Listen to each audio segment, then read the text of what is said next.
Oke, bismillahirrahmanirrahim. Assalamualaikum warahmatullahi wabarakatuh. Halo teman-teman, para pembaca modul pembelajaran interaktif, Modeling, Algoritma, dan Pemrograman Dasar. Selamat datang kembali di channel Pak Coding, rumah para programmer pemula. Oke, bagaimana kabarnya hari ini, adik-adik, teman-teman? Semoga dalam keadaan sehat walafiat, ya, agar dapat mengikuti proses pembelajaran pemrograman dasar dengan baik. Nah, pada video kali ini saya akan membahas salah satu tipe data yang sangat penting untuk diketahui dalam konteks dasar pemrograman, yaitu tipe data string. Ya. Kenapa tipe data string ini penting untuk diketahui? Karena tentunya ketika adik-adik nantinya akan membuat program yang lebih kompleks, itu saya yakin adik-adik akan sangat membutuhkan suatu variabel yang dapat menampung string atau deretan karakter. Ya.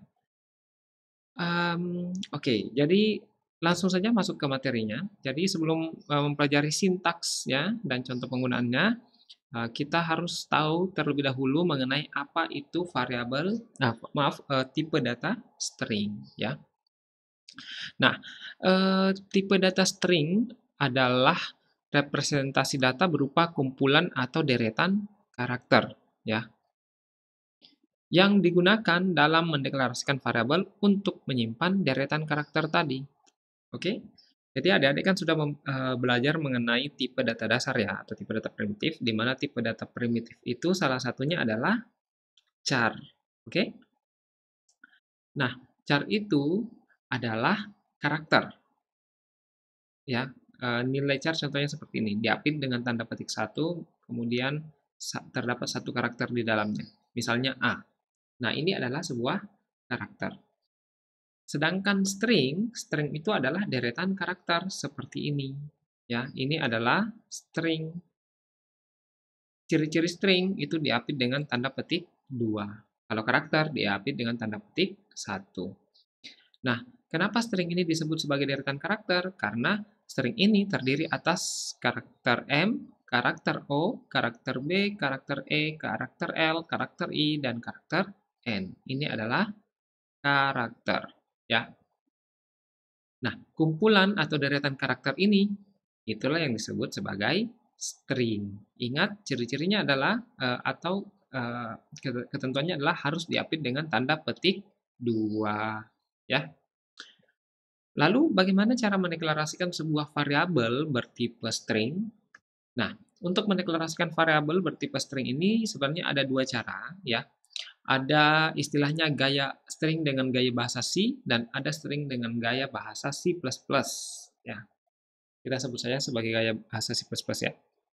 Oke, untuk yang pertama, string gaya bahasa C, pada string gaya bahasa C, deretan karakter itu disimpan ke dalam sebuah array bertipe char.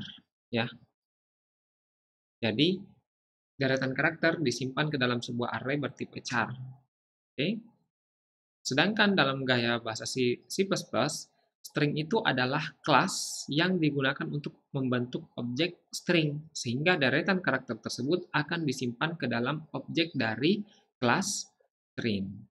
Seperti itu. Ya. Bingung? Oke, kalau bingung kita langsung masuk ke contohnya ya, agar dapat dipahami lebih mudah.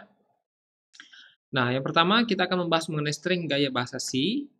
Nah, string dalam gaya bahasa C atau biasa kita sebut dengan C-strings, itu string dipandang sebagai sebuah deretan karakter yang disimpan ke dalam sebuah array bertipe char. Ya, ingat array bertipe char. Nah, adapun sintaksnya seperti ini. Jadi sintaks untuk mendeklarasikan sebuah array untuk menampung string ya, yaitu ya tentunya kita mendeklarasikannya dengan menggunakan tipe data char, kemudian nama array yang diinginkan, jangan lupa tanda kurung sikunya ya, yang untuk menandakan bahwa ini adalah sebuah array, kemudian operator penugasan, dan teks atau string yang akan dimasukkan ke dalam array tersebut. Oke. Nah, eee, ingat karena array ini akan dideklarasikan dengan menggunakan tipe char, maka array tersebut dapat menampung nilai bertipe char. Contohnya seperti ini. Misalnya saya mendeklarasikan sebuah variabel bernama variabel nama panggilan. Nah, variabel nama panggilan ini dideklarasikan bertipe char dan nama panggilan ini adalah sebuah array. Nah, array ini akan menyesuaikan ukurannya dengan string yang diinputkan. Jadi misalnya Budi. Budi ini akan saya masukkan ke dalam array nama panggilan yang bertipe char, maka Budi akan tersimpan ke dalam indeks-indeks dari array tersebut. Visualisasinya seperti ini. Jadi tadi kan kita mendeklarasikan sebuah array nama panggilan ya. Ini adalah array nama panggilan. Oke, ini ya. Nah, array nama panggilan ini kan diinput dengan teks Budi ya, atau string Budi. Sehingga huruf B akan masuk ke indeks ke 0. Kenapa ke 0? Karena array itu selalu dimulai dari indeks ke 0 ya. Ingat, array dimulai dari indeks ke 0 dalam C++. Oke, Budi. Budi itu kan terdiri atas 4 huruf ya. Ada B, U, D, dan I. Nah, B itu masuk ke indeks ke 0, U masuk ke indeks ke 1, D masuk ke indeks kedua, dan I masuk ke indeks ke-3. Nah, sedangkan karakter 0 yang ada di belakang ini adalah itu ditambahkan secara otomatis oleh compiler ya. Nah, jadi sehingga array nama panggilan ini akan menyesuaikan ukurannya dengan string yang kita inputkan ya. Jika di sini kita kosongkan, itu akan menyesuaikan secara langsung. Oke. Kemudian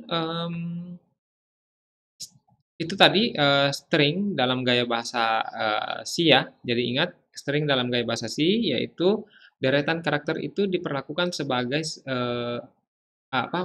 string itu diperlakukan sebagai deretan karakter yang disimpan ke dalam array.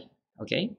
Nah, sedangkan untuk string dalam gaya bahasa C++, string itu adalah kelas yang digunakan untuk membentuk objek string itu, sehingga string teksnya disimpan ke dalam objek yang dibentuk dari kelas string. Bingung ya? Oke, enggak apa-apa. Kita akan lihat contohnya. Jadi ingat, string dalam C++ itu adalah deretan karakter yang tersimpan pada objek dari kelas string. Nah, sintaks pembentukan objek string itu sendiri ya sederhana, sama ketika kita mendeklarasikan misalnya integer a titik koma. Artinya kan kita mendeklarasikan sebuah variabel bernama a bertipe integer. Nah, kalau kita ingin mendeklarasikan objek dari kelas string itu, maka cukup di sini kita tuliskan nama kelasnya, yaitu string tentunya, dan nama objek yang diinginkan.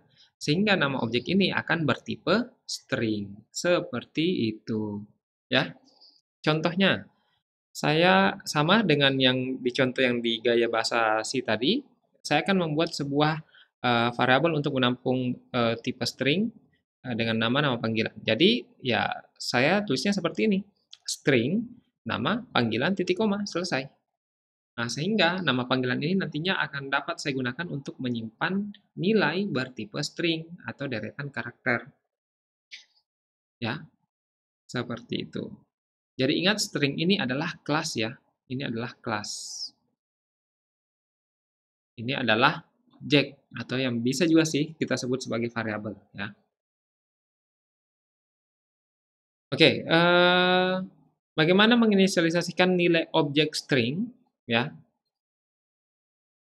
Nah, cara menginisialisasikannya ya sama pada saat kita mendeklarasikan variabel biasa, yaitu string, nama objeknya sama dengan kemudian teks yang akan diinput. Tapi ingat, teks yang diinput harus diapit dengan tanda kutip 2, tanda petik 2 ya.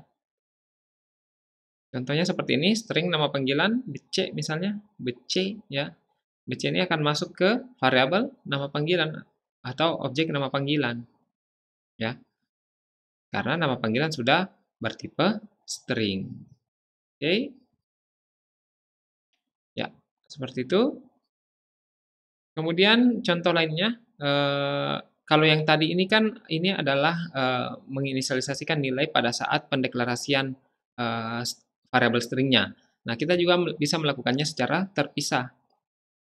Jadi sintaksnya seperti ini, ya nama objeknya yang tentunya sudah dibentuk terlebih dahulu menggunakan class string, lalu kemudian diisi dengan nilai tertentu untuk dimasukkan ke dalam objek tersebut. Contohnya seperti ini. Jadi anggaplah sebelumnya sudah dideklarasikan seperti ini, string nama panggilan titik koma. Tapi di sini kan belum ada isinya. Nah, lalu kemudian nama panggilan ini kita ingin isi, ya, maka tinggal langsung ditulis saja namanya karena sudah dideklarasikan sebelumnya.